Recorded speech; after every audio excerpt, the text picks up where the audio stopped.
Hello students, welcome all. अब हम लेकर के आए हैं हमारा लास्ट सेशन, जिसके अंदर हम DU 2019 जेनेटिक्स का पेपर डिस्कस करेंगे, क्वेश्चन नंबर 91 से 100 तक। जैसा हमने बताया कि इस क्वेश्चन पेपर की जो ओरिजिनल आंसर की थी उसके अंदर बहुत सारी मिस्टेक थी, लेकिन हमने अपने एक्सपर्ट्स के साथ में इसको चेक करवाया है और हमारे पास में सबसे अच्छे आंसर्स जो हैं हम आपके सामने लेकर के आए हैं। चलिए स्टार्ट करते हैं with question number 91। Question number 91 कहता है कि select the correct event leading to the opening of stomata. Stomata की ओपनिंग करवानी है। अगर इस क्वेश्चन को हम देखेंगे तो हमें पता लगेगा कि ये क्वेश्चन स्टार मार्क क्वेश्चन है, दैट मीन्स ये क्वेश्चन गलत है।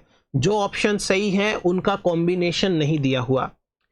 ऑप्शन 1 में कहता है decline in the guard cell solute. अगर गार्ड सेल के सोल्यूट कॉन्सेंट्रेशन कम हो जाएगी तो गार्ड सेल में वाटर पोटेंशियल बढ़ जाएगा। ऐसे में पानी गार्ड सेल के बाहर चला जाएगा, गार्ड सेल फ्लैसिड हो जाएगी। ये तो तरीका नहीं है स्टोमेटा ओपन कराने का, क्योंकि हमें पूछा है ओपनिंग ऑफ स्टोमेटा। दूसरा है ऑस्मोटिक पोटेंशियल गार्ड सेल का लोअर हो जाएगा।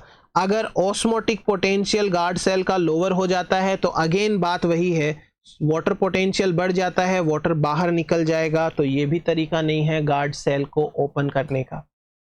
देन थर्ड में पूछा है rise in the potassium level. Yes, ये होना चाहिए, क्योंकि पोटेशियम लेवल से ही पोटेशियम मैलेट बनेगा which will behave as solute. Solute concentration बढ़ेगी तो वाटर पोटेंशियल कम होगा, सराउंडिंग सेल से पानी अंदर आएगा, स्टोमेटा ओपन हो जाएंगे। तो third is the correct answer.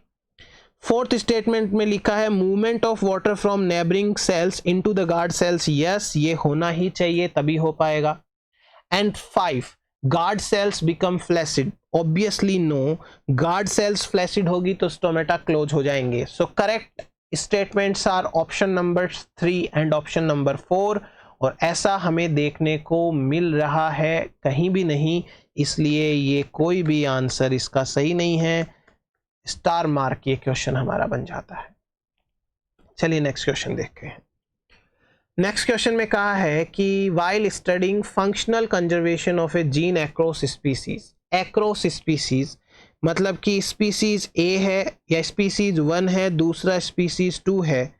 इन दोनों के अंदर हमने कंपेयर किया है प्रोटीन सीक्वेंस को, तो वो ज़्यादा इंफॉर्मेटिव है as compared to nucleotide sequence. ऐसा क्यों? जब अलग अलग स्पीसीज होती है तो protein being the functional unit, protein का ही हम कंपेयर कर ले वो इनफ है। जब क्लोजली रिलेटेड स्पीसीज होती है तो उनके प्रोटीन सेम होते हैं, तब हमें आरएनए या डीएनए लेवल पे जाना पड़ता है। लेकिन जब प्रोटीन ही अलग अलग है तो उनकी फंक्शनिंग भी बहुत अलग अलग होगी। स्पीसीज ही अलग अलग है तो प्रोटीन अलग अलग होंगे, इसलिए proteins are more functional unit. हालांकि ऑप्शन नंबर 2, 3, 4 सही हो सकते हैं, लेकिन सबसे बेस्ट आंसर फर्स्ट होगा इसका। Okay, next question. Which of the following is the primary electron donor in photosynthesis. Primary electron donor कौन होता है फोटोसिंथेसिस के अंदर? So it is water. Obviously water से इलेक्ट्रॉन्स निकलते हैं, फिर आगे जाते हुए एक जेड स्कीम नाम की प्रोसेस है उसके अंदर रन करते हैं। Next question.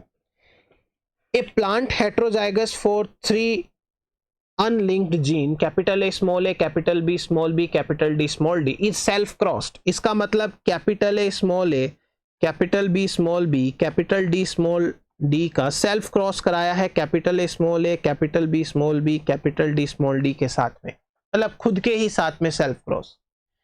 इन दोनों की क्रॉसिंग से ऐसा जीनोटाइप आए, कैपिटल ए आए एक और दूसरा कुछ भी आ सकता है, तो इसके चांसेस हैं 3/4। फिर जो बी है इसके क्रॉस से ऐसा टाइप का कोई जीनोटाइप आए, इसके भी चांसेस होते हैं 3/4। लेकिन डी वाले क्रॉस से स्मॉल डी आना चाहिए, इसके चांसेस होते हैं 1/4। So the correct answer is 9/64, second option, right. Next question. Similarity resulting from common ancestry is known as homology. Homology is a condition where any character or any structure is developed from the common ancestor. Common ancestor से अगर कोई structure आती है तो उसे हम कहते हैं homology. Next question.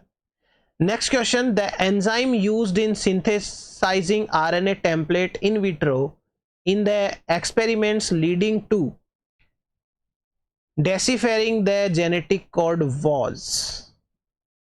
It is polynucleotide phosphorylase. ये हमारा जो है वो एंजाइम हम यूज लेते हैं. Next question. 2018 का नोबेल प्राइज है वो मेडिसिन के अंदर मिला था doctors James P Allison and Tasuku Honjo को. तो उनका काम क्या था ये पूछा. देखिए ये तो इंफॉर्मेटिव क्वेश्चन है. तो उन्होंने काम किया था cancer therapy by inhibition of negative immune regulation. ये 2018 का जो है वो नोबेल प्राइज इनको ये काम करने के लिए मिला था.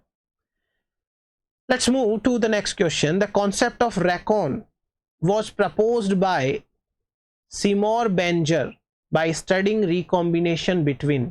किसके बीच में recombination study करते टाइम मिला था. Lysis mutant of Bacteriophage T4. Again informative question है, कोई लॉजिक नहीं है, सो हमें ये याद रखना पड़ेगा. Next question.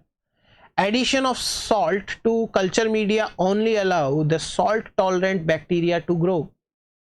सिर्फ और सिर्फ salt tolerant bacteria को ही अलाउ करते हैं. इसका मतलब ऐसे मीडियम को कहते हैं selective medium. How simple.